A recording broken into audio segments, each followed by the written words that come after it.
Good morning, welcome back to Three Bridges Model Railway. I'm Mark. So here I'm building a layout based on some of the rail journeys from my life. I'm on the lowest level of my layout, so it's going to be a 3-deck layout, which is my sort of childhood and then early teens into my 20s. So when I was travelling up to London quite a lot and out to Uxbridge, where I sort of lived for 7 years. So I've got starting to do a small shunting yard, which is basically my London goods yard. So Marabone had a huge goods yard. It's, the area it actually originally covered probably like 5 times the size of what the actual Marabone passenger station was. But obviously, as a passenger, you don't ever go there. You just was sort of remnants of where it was, because a lot of it's been knocked down and built up over in the 60s. So big pressure in the 60s to build housing for London, and so a lot of the old railway goods yards, which weren't really needed anymore, got turned over to housing. Anyway, so I can't have a goods yard station at Marylebone. I will have a mail sort of depot area. I do remember that as a childhood. There was an area as you go into the station where mail trucks and lorries and vans would go. But I wanted to have. I was always talked. They was always talked about the first train out of Marylebone would be the milk train. That's what people always said. So if somebody had gone up to London, missed their train back, people would always say, "Oh, did they catch the milk train home then in the morning and at sort of 5 o'clock?" And what this obviously refers to is that you milk your cows twice a day, and then obviously the milk is then shipped up to London in the evening, probably on a separate train, because a full milk tanker weighs about the same weight as a full carriage of people. So 3 or 4 milk tankers is like a full train basically going up full. And then what they would obviously have done was then attach the empties in the morning, sort of the empty tankers, to ship them back to the countryside. They just tagged them on the back of a passenger train, which again would be pretty empty in the morning because people weren't really travelling out of London much. So hence the milk train reference. Anyway, I wanted to have, I'm going to have a little dairy milk depot in my goods yard. So had a look on the internet. There's not a lot you can find of images of Marylebone depot. I've got a couple which are on Flickr, so I can't share them with you, but I will use those as my inspiration for some of the other sort of depots in the freight yard. But I did find one image of a milk sort of depot. So I know the Scale kit has a creamery, as they call it, building, which is basically just a tall flat thing. But I wanted something that looked a bit more similar to what I found on the internet. So I'll just jump to that now. So as you can see the image on the screen, it looks very much like a platform sort of type building, and then they've obviously got the pipes across the platform, flexi pipes, and then the fixed pipes going into one of the buildings where the milk is being dispensed. No health and safety back in those days in terms of boats. We just step over the pipes and a rat's nest on the platform. Anyway, so I've used, this is obviously the Scale Seams platform kit island, which I used the buildings themselves to make Wendover and Amersham, a lot of the earlier buildings I made where I sort of kit bashed. So that one's pretty much made as it comes in the kit from Scale Seams and John. So that's the now central aisle sort of waiting rooms, and then for this one I've gonna just put a fixed back on, so that I've got the idea of the pipes will feed into this one. So I'm going to have to create some pipe work on a platform, and then I've basically chopped off one side of the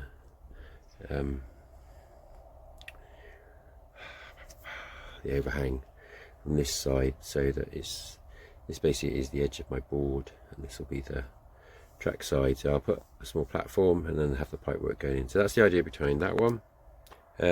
Why am I in a camper van? Yes, good question. So I'm down south again. I had to come down for work, hand in stuff, and took the opportunity to go to a couple of model railway shops to get stuff I wanted. So ended up in Leighton Buzzard brilliant shop, really helpful. They also told me about some shows coming up and had everything I needed. So I'll definitely be back there when I'm down in Aylesbury seeing parents. So I've stayed an extra night to see some friends. So I'll show you an amazing viaduct near here that crosses across the valley. See, it's a Schedule 1 or 2 monument, so they have to maintain it.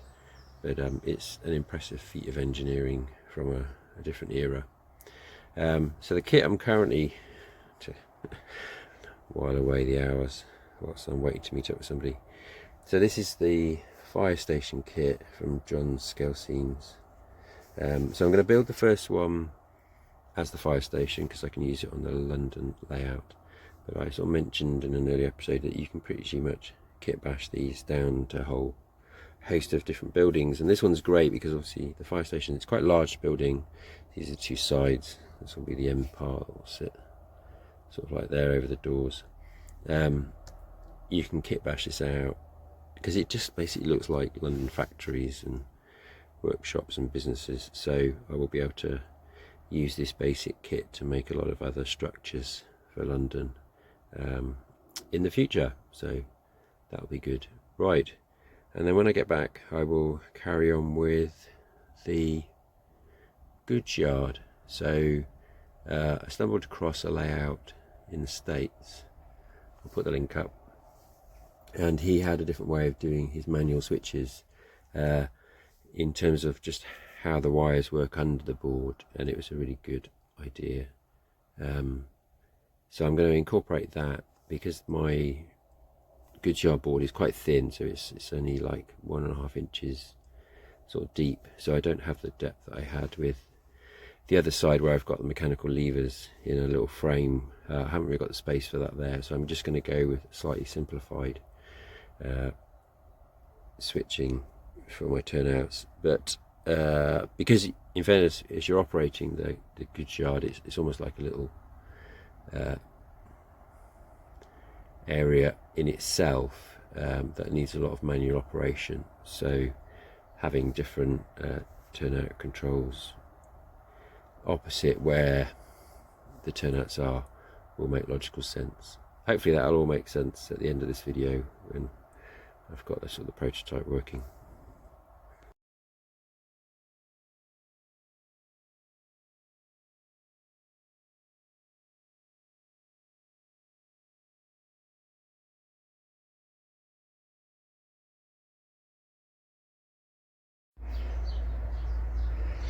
Hi, so back out in the garage with the goods shunting yard. So as you can see, I've tied up the fascia, laid the rest of the cork down the other end, painted it brown, and now I'm just sort of laying out the track. I've got the points, so I've pre-drilled the hole for the wire, so they're all sorted.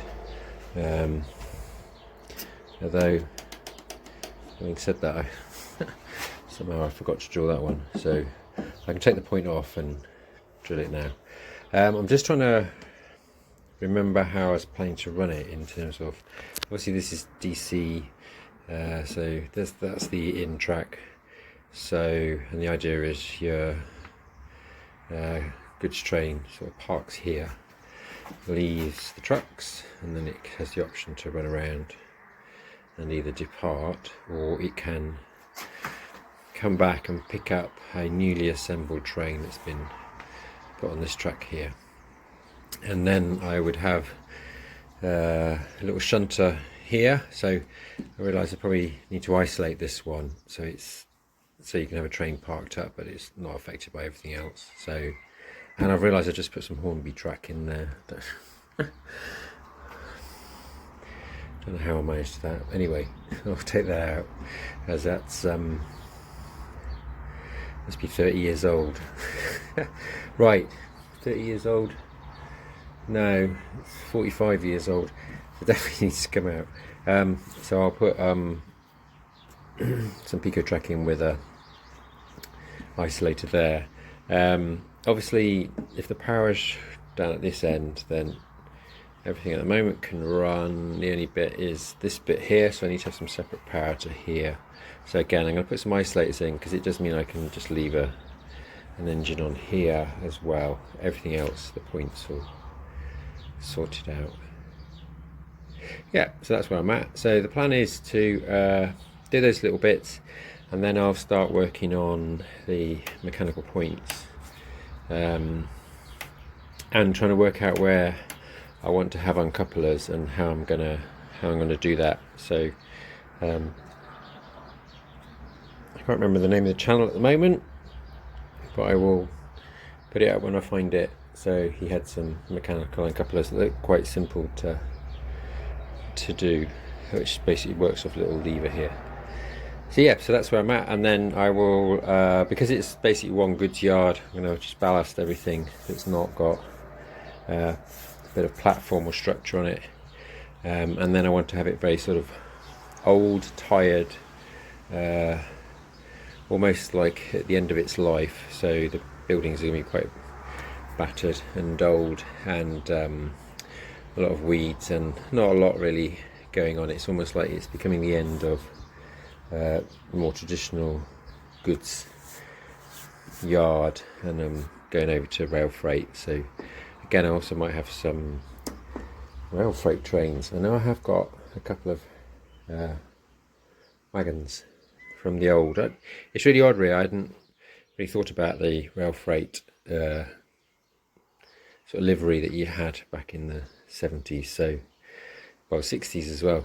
So yeah, it sort of feels applicable. So I shall be looking out for some of those at the shows, and also still need to look out for some more of the milk trucks. Still haven't quite decided what I'm going to do with this one. It might be coal, or just like a little goods yard, and the same along here is going to definitely be a goods yard. Anyway, those are all sort of thoughts. Hopefully you'll get to see it as it progresses in my head. Okay, I've shown this before, but I'll show it again. So to do the mechanical rod, so some people buy piano wire, which obviously comes in nice straight lengths. I just use this stuff, so it's called tying wire. So it's not the really thick stuff that holds the top of the fence, but it's what they use to thread between when you're doing the chicken wire fences. So was it? This one's just 1.6, so it's got a bit of stiffness to it. Okay, it will hold its, as you can see, it holds its coily shape. So just watch your eyes when it pings back, because it does go with some force. So I've cut a length, so get rid of that, and then obviously I've roughly straightened it with my fingers. Okay, so to straighten it so it's nice and tight and straight, the easiest way to do it, you need a hand drill. Don't use an electric drill, or if you've got an electric drill, just turn the chuck by hand. You only need to turn this about 7 rotations, and then you need to stick the other end in a vise. So I will do that. Okay, as you can see, still haven't got the the vise on a vise stand, still on the garage floor. Anyway, so what I'm going to do is I'm just going to do about 7 rotations, and that will straighten out the wire. Well, that just took 6 turns, but as you can see, it's perfectly straight. So you basically just retensions it in a nice straight line. So the different way I'm doing it this time, so I used hinges basically that I'd stripped down and was threading through these, and then I haven't really thought about this, but it's just logical. I saw it where somebody basically used the chop box. So you can buy a pack of 10. Sorry, a pack of 10. I think it was £7 B&Q. So you can buy them from lots of other places.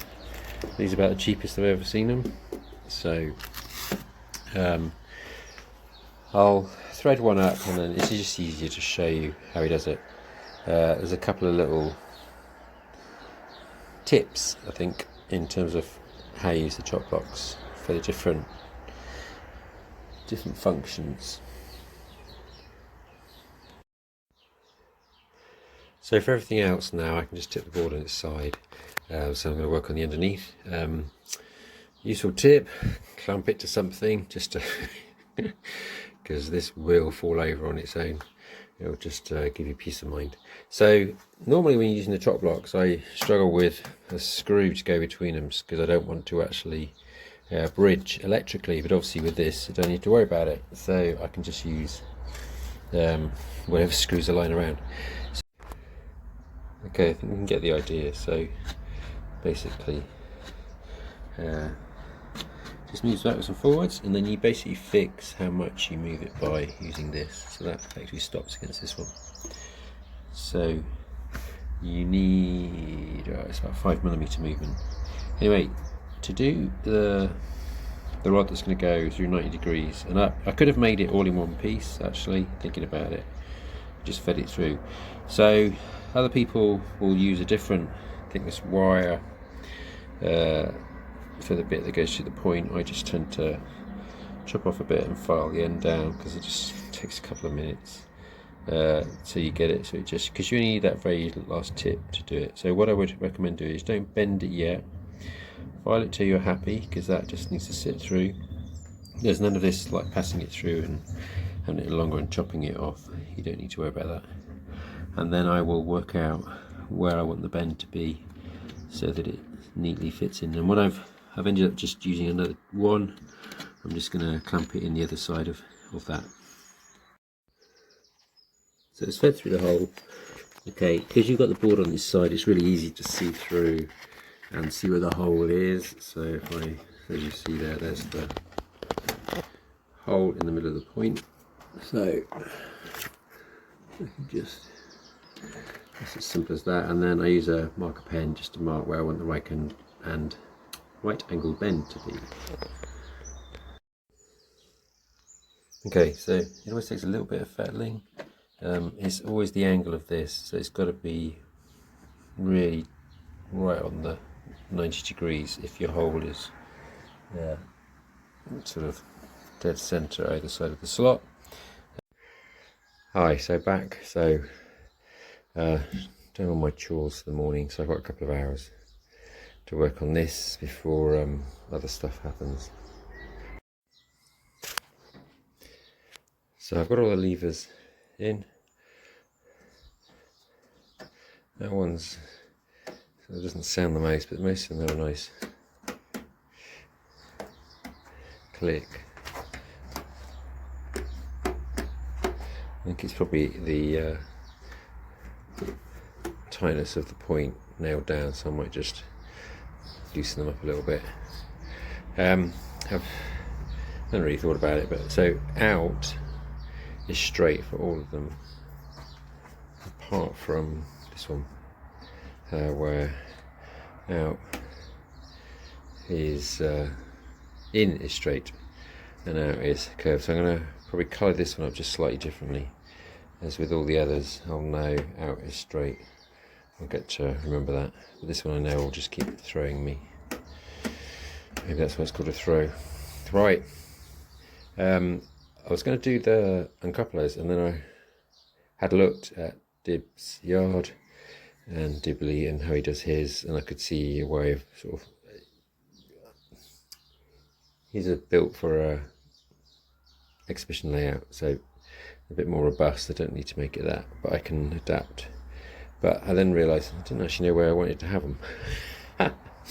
Having not really run the line. So what I'm going to do is use the old Perspex 10cm strip, 1cm wide. We thread it through, and then I can just play around with the layout for a couple of weeks to just work out where the optimum uncoupling points need to be for various trains. So I've got a rough idea, I think, but I'll try that out. Okay, so as I wasn't sure where to fit my uncouplers, I fitted the Perspex ones around various points where I think I would want to break down a train. So I've got them in the end of the inline either side, and then at the start of this is sort of going to be a goods yard with just the covering and platforms either side, so this is always manual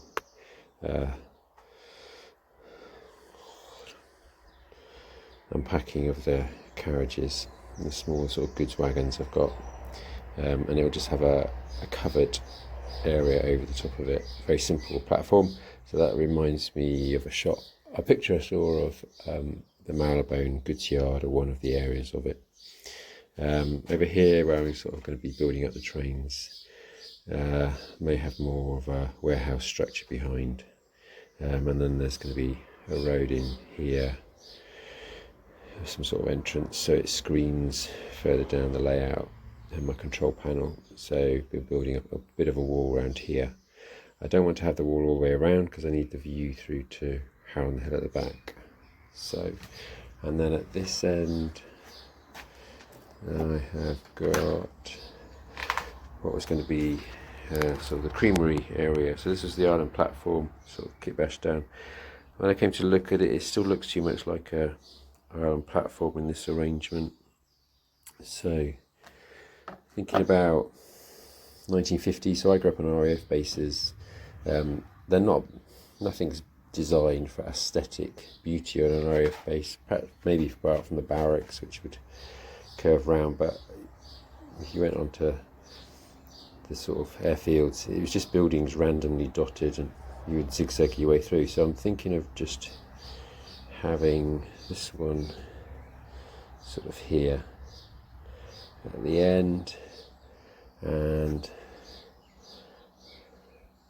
so you've almost got like a blocked view through, and then I'll put the unloading with the pump room, I suppose, with all the pipes for the tanks about here, and I'll sort of extend the canopy across and round. So I may have a bigger structure again at the back here, just so that you can't see what's going on to block the view. So that's my thought. So I'll sort of kit bash around that idea and try and finish this one off.